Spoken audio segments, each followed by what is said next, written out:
The morning I discovered my ranch fence torn apart wasn't just the start of a mess. It was the spark that lit a war. The wood was splintered, my herd scattered, and the truth hit me like a punch to the chest. This wasn't an accident. Someone wanted to break me, and that someone was Karen, the self-proclaimed queen of the HOA. What she didn't know was that the storm she unleashed would come back with the force of 200 bison.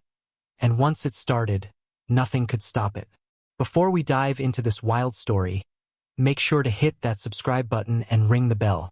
We've got plenty more HOA and Karen dramas coming your way, and you won't want to miss them. The day had begun like countless others before it. The faint light of dawn crept across the horizon, the air sharp and cool, scented with dew and hay. My ranch stretched out across several hundred acres of rolling pasture, a rugged piece of land passed down through generations. Out here, mornings had their own rhythm. The restless shuffling of livestock, the creak of barn doors, the low hum of wind brushing against wire and wood. But that morning, the rhythm was broken. The dogs were the first to sound the alarm. Their barking wasn't the casual kind, not the sort they gave when a rabbit darted across the field or when a hawk circled overhead. This was deep, guttural, a warning.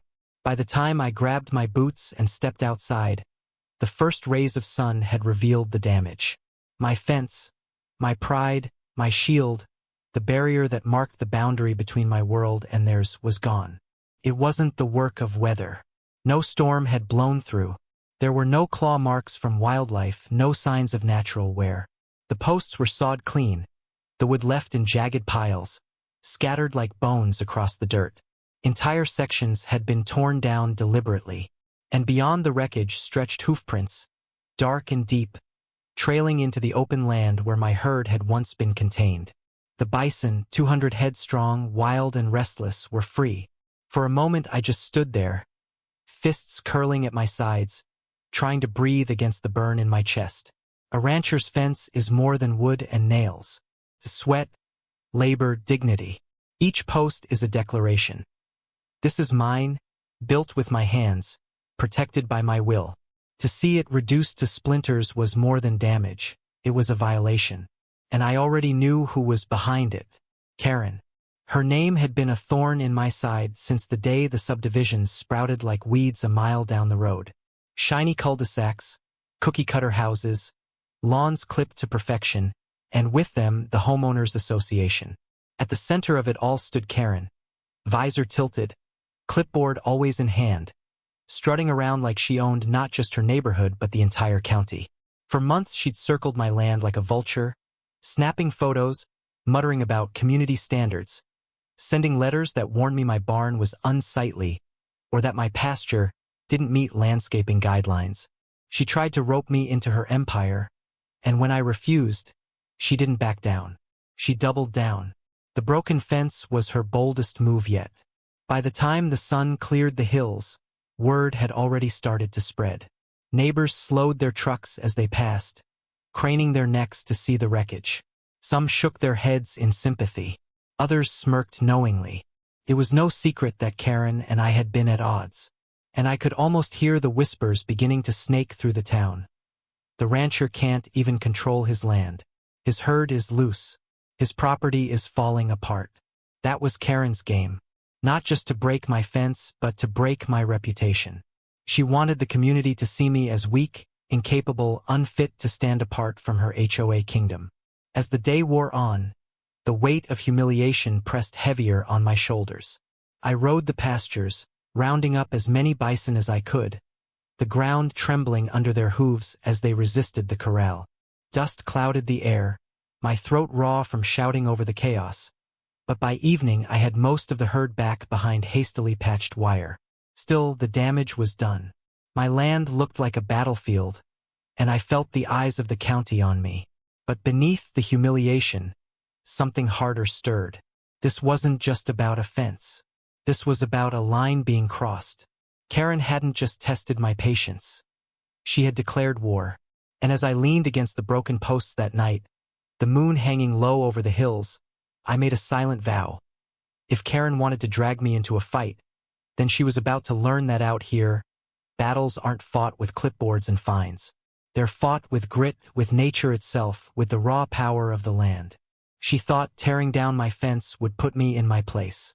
Instead, it lit a fuse. The question wasn't if I'd respond. It was how. And deep in the pasture, where 200 bison shifted restlessly under the stars, the answer was already waiting.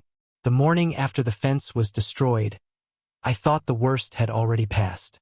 I believed that once the herd was gathered and the wreckage repaired, life on the ranch would fall back into its rhythm. But that was wishful thinking. Karen hadn't struck once just to leave me alone. The broken fence was only the opening move in a campaign that would stretch on for weeks, each new tactic chipping away at me like water wearing down stone. It began with letters. Crisp envelopes printed with the HOA seal started arriving in my mailbox. Each one carried the same lifeless tone, a voice of bureaucracy weaponized for intimidation. One accused me of failing to meet uniform fence color standards, as though mud-stained planks on a working ranch should shine as white as a picket fence in the suburbs. Another scolded me for unsightly structures, targeting my century-old barn, a building that had withstood storms, droughts, and the test of time long before Karen's HOA even existed.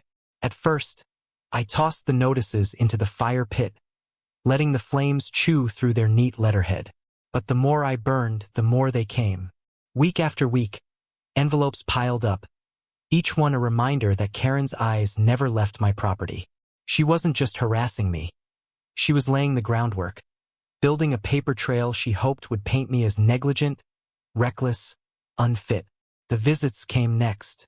One sweltering afternoon, 2 HOA board members trudged up my drive. They wore pressed polo shirts and loafers, their skin slick with sweat under the July sun. These men had never dug a post hole, never thrown hay, never spent a single morning pulling calves from mud. Yet they arrived with the smug authority of kings. Their words were practiced, rehearsed, about community harmony, about property values, about how simpler life would be if I just joined their association. Their eyes darted nervously to the bison clustered near the fence, hulking shadows that snorted and pawed at the dirt. They didn't stay long. Still, their presence was enough to fan the flames. Then came the sabotage. I returned home one evening to find gravel dumped across the road leading to my ranch. It wasn't enough to block the path entirely, but it was laid just thick enough to scrape the undercarriage of my truck, to force me to slow, to make every trip home a nuisance. When I called the county to complain, they shrugged. The road, they said, was common access, overseen by the HOA, which meant Karen had struck again, this time under the guise of maintenance. If the gravel was meant to rattle me, it worked. Every crunch of rock under my tires was a reminder that Karen's reach extended further than I liked to admit. But she wasn't done. One morning, a thick envelope arrived. Not just another notice, but a full legal threat. Inside was page after page of zoning codes, citations, and deadlines. According to the HOA, my barn had never been properly approved. It violated community aesthetics. Unless I renovated it to meet their standards or tore it down entirely, I would face daily fines. The absurdity of it made me laugh at first, but laughter faded quickly into unease. This wasn't just harassment anymore. Karen was weaponizing the system. She had moved beyond clipboard notes and started leveraging the law, bending it to her will like a weapon she could swing at will. The pressure built slowly, like a storm on the horizon. Some days, I ignored it, pouring my focus into ranch work, into the bison who still roamed with restless energy. Other days, it pressed down hard, seeping into every thought, reminding me that no matter how strong I built my fences, Karen's reach was always pressing against them. The breaking point came when she tried to turn the community against me. I heard whispers at the feed store, muttered conversations about livestock roaming highways, about an unsafe rancher who couldn't control his herd. Karen's story spread like wildfire. That my land was a threat, that my animals endangered families, that without HOA oversight, chaos was inevitable. People shook their heads when I walked past, not all of them, but enough to notice. That was her real weapon, humiliation. She didn't just want to fine me or harass me. She wanted to break my image, to strip away the dignity I had built alongside my land. Still, I held back. I mended fences. I ignored the notices. I rebuilt quietly, fists clenched and jaw tight. But inside, I knew the truth. Karen wasn't going to stop. And as I lay awake at night, staring at the shadows of bison shifting in the pasture, the thought began to take shape. If she wanted to use humiliation to destroy me, then perhaps it was time I returned the favor. Not with letters, not with fines, but with something she couldn't control, something that would unravel her carefully built image in front of the entire community. The herd, restless and powerful, pawed at the dirt as though they, too, felt the storm brewing. Their breath rose in misty clouds under the moonlight, their shoulders rippling like dark waves. Karen thought she was the queen of her empire. But soon, she was about to be reminded that out here, it wasn't clipboards or bylaws that ruled. It was nature. It was force. It was the weight of 200 bison, waiting for my signal. The war had only just begun. The weeks following the broken fence were some of the longest of my life.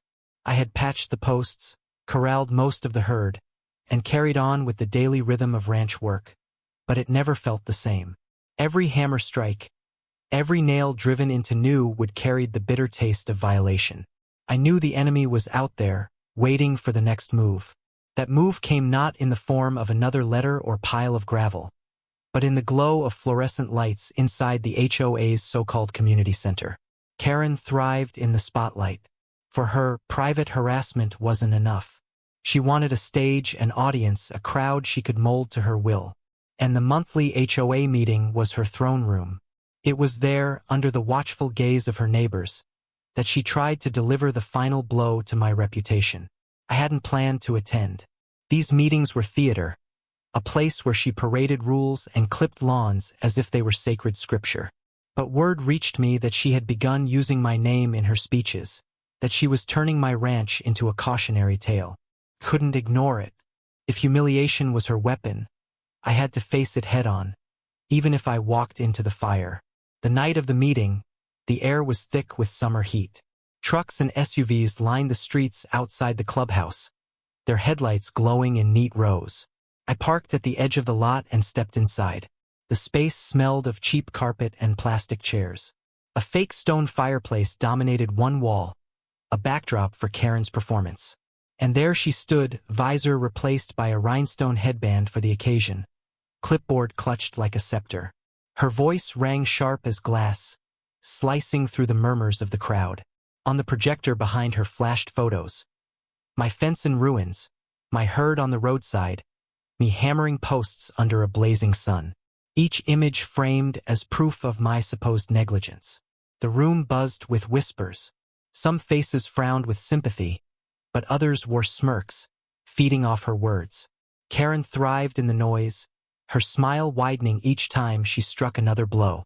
She painted me not as a man defending his land, but as a reckless outsider, a danger to the community, someone incapable of control. To the crowd, I wasn't a rancher. I was a liability. The humiliation cut deeper than the broken fence ever had. She had dragged my name into the open, twisting truth into poison, letting it drip into every ear. And when she finally noticed me standing in the back, boots dusty, hat pulled low, she paused only to savor the moment before twisting the knife. Her eyes locked onto mine, her lips curling into a smile that carried no warmth. In that instant, the message was clear. She had the crowd, she had the stage, and she believed she had won. I didn't argue. Words in that room would be wasted. The battle wasn't mine to fight there, under the glare of fluorescent lights and the weight of her smirk. I turned on my heel and walked out, the heat of humiliation burning hotter than the summer night. But humiliation has a way of transforming into fuel. As I stepped into the cool darkness outside, the distant silhouettes of my herd lingered in my mind. 200 bison, restless, massive, unstoppable. For weeks I had seen them shifting in the pasture, their breath steaming under the stars, their bodies pressing against the fences as if waiting for release. Karen thought she had broken me. She thought humiliation would be the nail in the coffin. What she didn't understand was that humiliation is a spark. And when you pour it on dry kindling long enough, eventually it ignites. Back at the ranch, I stood by the fence under the moonlight, listening to the low thunder of hooves rolling across the earth. The herd moved as one, muscles rippling, shadows blending into a tide of power. The plan came to me not as a sudden revelation, but as a steady rise, like a storm building on the horizon. If Karen wanted to make a spectacle out of me, then I would give her one she would never forget. Not in letters, not in meetings, but in the one language she couldn't control: raw force. The humiliation of that night wasn't an ending. It was the beginning of something else, something she could never anticipate. And as I leaned on the fence, the bison's dark eyes glinting back at me, I realized the war was no longer about survival. It was about justice. Justice delivered on hooves and horns. Humiliation lingers longer than anger. It doesn't burn hot and quick like rage. It smolders, creeping into every corner of your mind, shaping your thoughts until even silence feels heavy with it. After Karen's performance at the HOA meeting, I carried that weight home like a brand pressed against my skin. Every whisper at the feed store, every sidelong glance in town echoed her words. But humiliation, given enough time, hardens into resolve. By the week's end, my thoughts had shifted from shame to strategy. Karen wanted to frame me as reckless, as incapable of control. She wanted the community to see me as a danger, a man undone by his own herd. The irony was that the very force she mocked me with, those 200 restless bison, might just become my answer. It began as a half-formed joke, the kind of thought a man entertains in frustration. What if the herd stormed her office one night? What if her precious HOA headquarters shook with the thunder of hooves? At first I dismissed it, laughing bitterly at the idea. But the more I turned it over in my mind, the more it stopped sounding like fantasy and started sounding like justice. The herd wasn't just livestock. They were a living storm, massive shoulders, sweeping horns, raw power contained only by wood and wire. I knew their rhythms, their habits, the way they clustered near gates at dusk, the way they surged as one when startled. With the right push, that force could be directed. The thought took root. I began watching the herd more closely. At sunset, I leaned against the fence, studying how they moved, how the earth trembled beneath them when they gathered in tight formation. I spread feed near the gates, coaxing them to linger where I needed them most. I reinforced certain latches, oiled hinges, and made small adjustments that looked like maintenance to any passerby but were in truth preparations.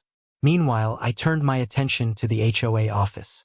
It was a single-story structure, beige and box-like, designed more for appearances than durability. A wide parking lot stretched in front, lined with hedges and a community pride banner that flapped in the breeze.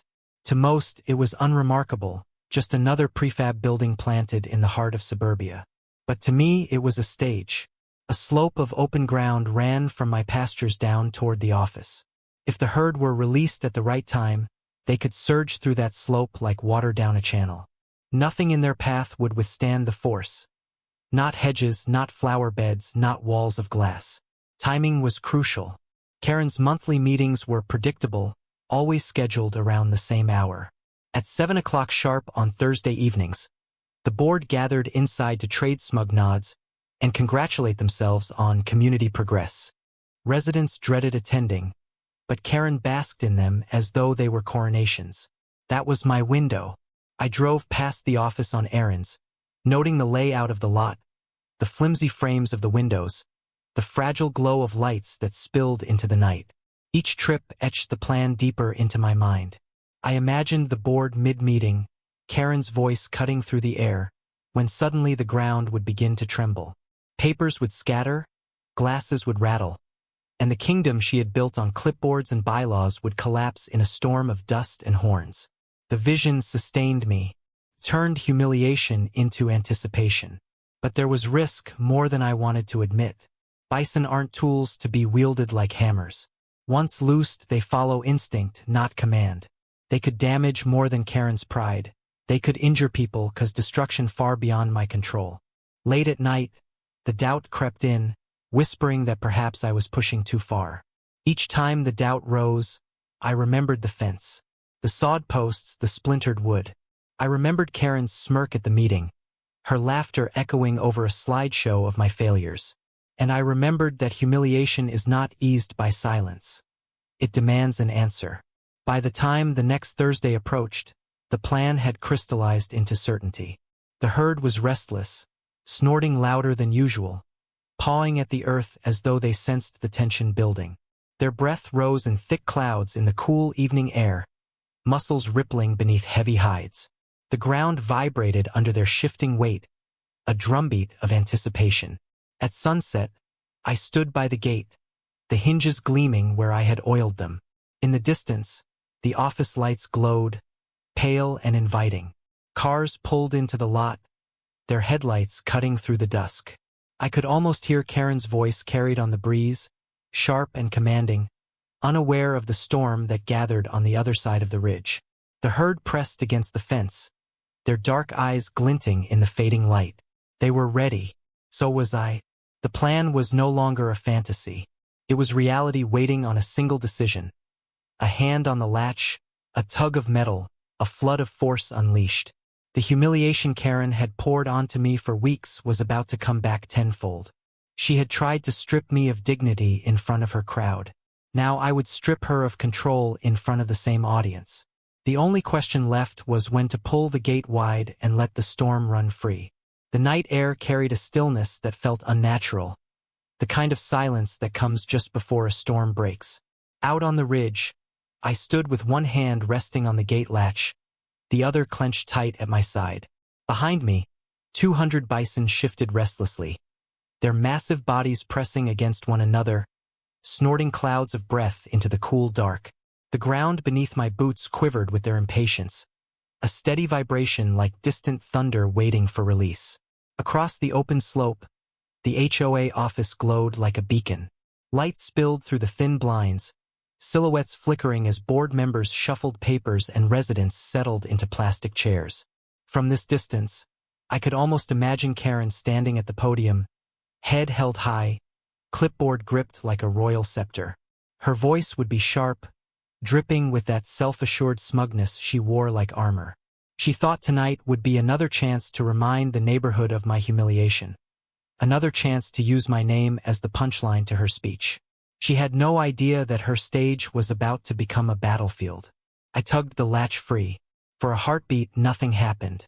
The silence deepened, pressing heavy on my chest. Then the herd surged forward as one, a tidal wave of muscle and horn. The sound was indescribable. The pounding of hooves like drums, the crash of bodies slamming against each other, the roar of dust exploding into the night. They poured down the slope, a living avalanche. The earth shook, the air filled with the thunder of momentum. Dust rose behind them in thick plumes, swallowing the stars. I followed at a distance, heart hammering as the herd bore down on the office.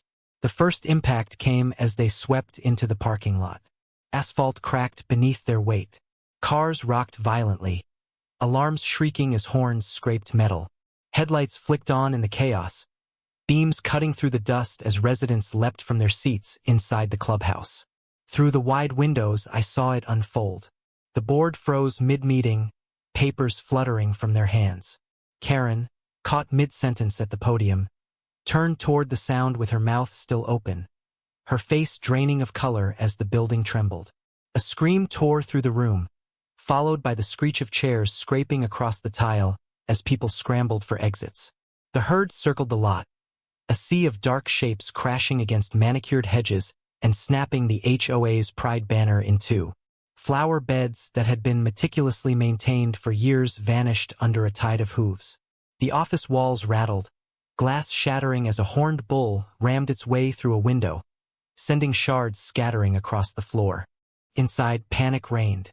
Residents dove under tables, clutching each other as dust and debris filled the room. Karen's voice rose above the chaos, shrill and frantic, barking commands that no one heeded. Her rhinestone headband glinted under the fluorescent lights as she darted for the back door, only to skid to a halt when two bison barreled across her path. She stumbled backward, heels snapping, crashing into a potted plant as the herd pressed closer. Her once commanding figure was reduced to crawling across the floor, clawing at the tiles while her neighbors tripped over one another in their rush to escape. From where I stood at the edge of the lot, arms crossed, I watched her empire unravel in real time. For weeks she had paraded my humiliation, plastering my failures across her meetings. Now the tables had turned. Every shriek, every shattered window, every overturned chair was a strike against her control. Board members tried to squeeze through broken frames, ties and blouses torn as they scrambled toward their cars, only to find the herd blocking their escape. A massive bull planted itself in front of the main entrance, breath steaming against the glass, its bulk a wall of defiance. Inside, people huddled behind the reception desk, trembling as the animal stamped its hooves in warning. Karen's scream pierced the air.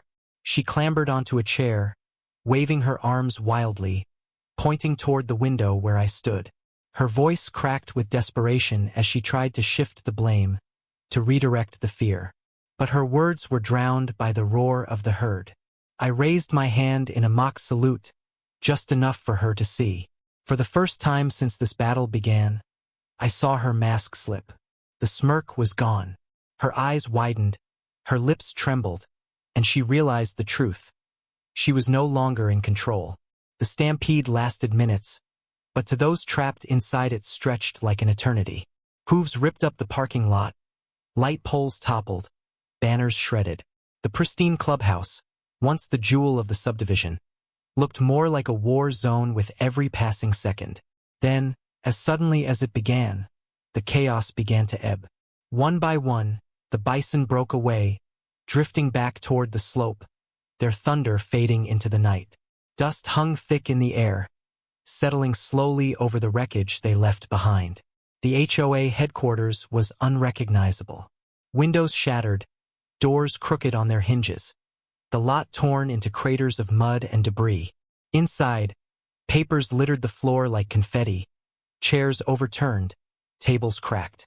And in the center of it all stood Karen, hair wild, blouse smeared with dirt, clutching the broken remains of her clipboard as though it could still hold her authority together. I didn't need to say a word. The message was already carved into the wreckage, written in every hoofprint and shattered pane of glass. For the first time since she'd begun her crusade, Karen had been stripped bare. Her empire of rules and bylaws had crumbled in the face of raw, unstoppable force. And as I turned to walk back toward the ridge, the herd already vanishing into the darkness, I knew this was only the beginning. The fight wasn't over, but the tide had shifted. Karen had declared war. Now she had tasted what war truly meant. By sunrise, the story had already spread farther than dust from the stampede. Out here, news traveled faster than wind through dry grass. The tale of 200 bison crashing through the HOA office wasn't just gossip. It was wildfire. By noon, cameras were parked at the edge of the subdivision, reporters circling like vultures, microphones hungry for a soundbite. Karen, of course, put herself in front of them. She stood in the parking lot that only hours before had been a battlefield, clutching what was left of her clipboard like a shield. Her rhinestone headband was gone, her hair frayed, her blouse streaked with dirt, but still she forced her chin high, her voice sharp. She painted the HOA as victims, insisting that a reckless rancher had unleashed chaos on hardworking families. Her words rang with righteous fury, demanding accountability, demanding punishment, demanding that I be charged. But the cameras didn't catch the admiration she expected. One reporter asked if it was true the HOA had no jurisdiction over my property. Another pressed about allegations that the fence had been tampered with before the herd ever escaped. Karen stammered, lips twitching as cracks spread through her performance. For once, her words didn't land like gospel. They fell flat, scattered by suspicion. Meanwhile, I kept my distance. I didn't parade myself in front of the cameras. I didn't need to. My neighbors were speaking for me. At the feed store, old-timers leaned on counters, telling anyone who'd listen about the saw marks on the posts. The HOA trucks spotted near my ranch at odd hours, the muttered threats Karen had made about teaching me a lesson. Piece by piece, the truth leaked into the open. Each detail corroded Karen's authority, like rust eating through metal. 2 days later, the sheriff himself drove up my lane. Hat in hand, eyes tired, he stood on my porch and delivered the verdict. Karen had pushed for charges, but the evidence told another story. The fence had been tampered with, the herd had been provoked, and the district attorney wasn't interested in hauling me into court. "Between you and me," he said, "you're in the clear." Relief should have followed, but instead what settled in was something colder, heavier. I didn't want vindication from the law. I wanted Karen to stew in the collapse of her own empire, and collapse it did. Within a week, board members began resigning, quietly at first, slipping away without announcement, then in waves. Some muttered about not signing up for this madness, others about Karen's obsession consuming everything. What had once been a tight-knit board of smug enforcers fractured, each member scrambling to distance themselves from the wreckage. Karen clung harder. She called emergency meetings, sent letters laced with threats, demanded special assessments from residents to cover repairs to the office. Bills were mailed for thousands of dollars in Bison damage fees. But instead of compliance, she met revolt. Homeowners shouted her down in heated gatherings, waving the bills in her face. "Why should we pay for your war with the rancher?" they demanded. Her words wavered as she tried to cloak herself in safety and community. But safety was the last thing anyone felt under her reign. Each word she spoke slipped further from authority and closer to desperation. And me? I sat back and watched. From my porch, I could see the subdivision unravel. Cars streamed in and out, residents carrying petitions, lawyers' vans pulling up to the gutted office. The HOA, once a machine of fines and control, had turned into a battlefield of lawsuits and infighting. But Karen wasn't done. One evening, as the sun dipped behind the hills, she stormed up my driveway. Dust clung to her heels, her visor once again perched on her head as though wearing it might restore her power. Her eyes burned, her fists clenched around a fresh clipboard. She stood at the base of my porch, voice shaking with fury, accusing me of destroying everything she had built. She swore she would rebuild, that the HOA would rise again, that I would regret the day I crossed her. But the truth was already written in her slumped shoulders. The cracks in her empire weren't just spreading, they were swallowing her whole. Days later, the county announced an investigation. Not into me, but into the HOA. Allegations of misuse of funds, intimidation tactics, and property tampering rose to the surface. And at the top of every document was Karen's name. Her empire had turned into a trap of her own making.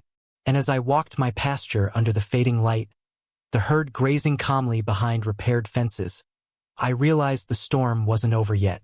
The stampede had been the strike, but the collapse still had further to fall. Karen's downfall had only just begun. Karen's empire didn't fall in one single blow. It crumbled piece by piece, like a building eaten hollow by termites until one day the walls can no longer stand. After the stampede, the cracks widened. After the county's announcement of an investigation, those cracks split open. The HOA office, once the center of her authority, looked more like a bunker abandoned after a battle. Windows remained boarded, flower beds withered to dirt, weeds shot through the parking lot's broken asphalt. The proud banner that had once hung above the door sagged in tatters, forgotten in the wind. Karen still tried to rule from the ruins. Letters went out weekly, shrill demands printed on HOA letterhead. Notices of fines, warnings of legal action, reminders that she was still in charge. But most of those papers ended up in trash bins or pinned to bulletin boards at the feed store where residents laughed over them like cartoons. Whatever fear her notices once carried had evaporated. Her words were noise. The investigation pressed closer. County officials dug into the HOA's books, tracing funds meant for community improvements that had been rerouted into vanity projects, legal fees, and petty campaigns. Allegations surfaced about property tampering, about intimidation, about her obsession with folding my land under her control. Karen's name appeared in every report, each page pulling her lower. The community revolted. Meetings once packed with obedient nods turned into shouting matches. Homeowners stood and waved bills in her face, demanding to know why they should pay thousands for damages she had provoked. Others muttered about lawsuits, about pulling out of the HOA entirely. Karen snapped back with fury, but each word only dug her deeper. For the first time, she looked isolated. No board members flanking her, no chorus of enforcers. Just a lone figure gripping a clipboard like it was a lifeline, her voice cracking as the crowd drowned her out. But the final blow didn't come from the county or the community. It came from a leather folder I had kept locked away for years. One morning, I drove into town and stepped into the county clerk's office. Inside that folder were deed records, survey maps, and transfer papers stretching back more than a century. My great-grandfather had purchased not just the pastures that stretched to the horizon, but also a small, easily overlooked parcel of land right in the heart of what was now suburbia. 1 acre. An acre on which the HOA office had been built. For years, no one had bothered to question it. Developers assumed, residents assumed, and Karen assumed that the office stood on community land. But assumption is a dangerous foundation. The records told the truth. That little acre was part of my ranch, deeded to my family generations before an HOA ever existed. The clerk stamped the papers, confirming the validity of the claim. "Looks like this office never belonged to them at all," she said, sliding the documents back across the counter. "It's yours. Always has been." I drove straight to the office. Karen was inside, pacing the lobby with what few loyalists remained. She froze when I laid the papers on the desk, the stamped deed shining like a verdict. Her voice rose in protest, accusing me of forgery, of tricks. But her board members leaned in to read the documents, their eyes widening as the truth sank in. The office, her throne room, the very heart of her power. It wasn't hers. It never had been. "You've got 30 days to vacate," I told them. "This land is mine." Karen's face drained of color. She clutched her clipboard tighter, but it trembled in her hands. One of the remaining board members muttered that fighting it would only lead to lawsuits they couldn't win. Another shook his head and walked out. Karen's empire had collapsed, and now even the ground beneath her feet had been stripped away. The following weeks were a spectacle. Trucks pulled up to haul out office furniture, file cabinets, years of notices and fines reduced to boxes of junk. Residents gathered to watch as Karen's authority was dismantled piece by piece, carried out through the doors of an office she no longer controlled. Some cheered, some shook their heads, but none offered to help. Karen fought every inch. She begged, pleaded, threatened. She raged on doorsteps, calling for loyalty, warning of doom. But her army had long since deserted her. She was a queen without a crown, shouting commands to a kingdom that no longer existed. On the final day, I walked up to the office one last time. Karen stood in the doorway, visor tilted low, clipboard clutched to her chest like a shield. Her eyes burned with hatred, but behind them lingered something else, fear. "You'll regret this," she hissed. "You've destroyed everything." But the truth was clear. Karen hadn't been destroyed by me. She had been destroyed by her own arrogance, by the empire she tried to build on other people's land, by the obsession that blinded her to reality. I had only held up the mirror. When she finally turned and walked away, the sound of her heels on cracked pavement echoed like the last notes of a funeral march. The herd grazed quietly in my pastures that evening, the fences standing tall and strong once more. The office, now mine by right, sat empty against the horizon, a hollow monument to her downfall. But there was still one chapter left in the story. By the time summer rolled around, the HOA was little more than a ghost. What once strutted as an empire of rules and fines had withered into silence. The office stood empty, its windows boarded, its flower beds dead, weeds curling up through the cracked parking lot. A place that had once been Karen's stage now looked like the husk of a battle long lost. Karen herself had all but vanished. At first, she tried to cling to power, scribbling out letters from her kitchen table, sending them under the HOA's letterhead as though the title still carried weight. But nobody listened. Neighbors tossed her notices into trash bins. Some pinned them to bulletin boards at the feed store where folks laughed at the desperate tone. Whatever authority she had once commanded had dissolved into mockery. The county's investigation continued, peeling back the layers of her rule.